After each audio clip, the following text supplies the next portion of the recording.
Sen, napapalapit ng Asian Games natin. Anong mga bilang sports director ng Senate po natin, ano yung assurance natin na makakapagpadala tayo ng magandang delegation at competitive teams sa Asian Games po natin? Unang-una, full support po ako bilang chairman ng Senate Committee on Sports and on Youth sa Senado. Suportahan natin ang ating mga atleta. Remember, sa basketball, after 62 years, nanalo tayo muli ng ginto, ang ating Gilas Pilipinas. Ako mismo, pumunta po ako doon. Nanood po ako nung 3 years ago. Suportahan natin ang ating mga atleta at alam kong kaya nating manalo. Pusong Pinoy po yan at lalaban po. At bilang chairman ng Senate Committee on Sports, andito lamang po ako, nasa likod parati na sumusuporta sa ating PSC, sa ating POC, sa lahat ng NSA.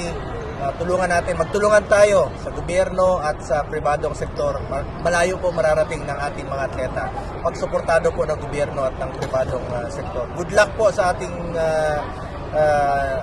Philippine team na dadalo at makikilahok sa ngayong darating na September na Asian Games sa Nagoya, Japan. Suportahan po natin ang ating mga atleta. I'm sure pag naglaro si Alex Ayala, talagang mas lalong exciting at magagaling po ang atletang Pinoy. Suportahan lang po natin ang ating mga atletang Pinoy. Nandito lamang po ako na nasa likod ninyo parati. Good luck po sa Philippine team para sa Asian Games. Suportahan natin. Alam niyo ang Asian Games, every 4 years po yan.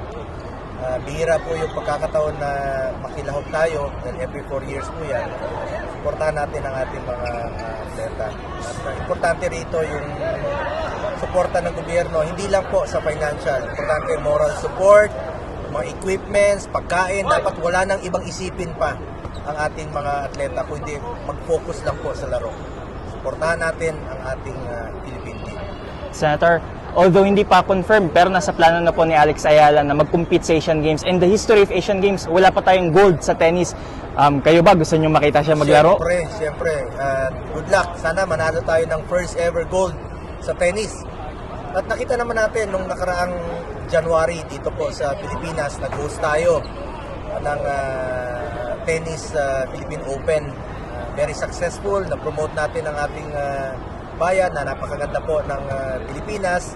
At the same time, promoting sports. At sana magkaroon pa ng maraming tournament na tulad ng Philippine Open.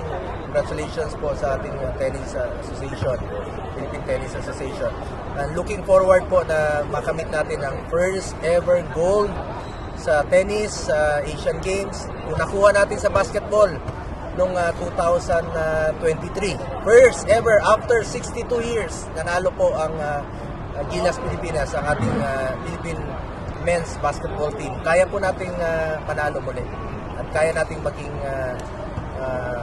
Asian powerhouse sa larangan ng sports. Okay, you said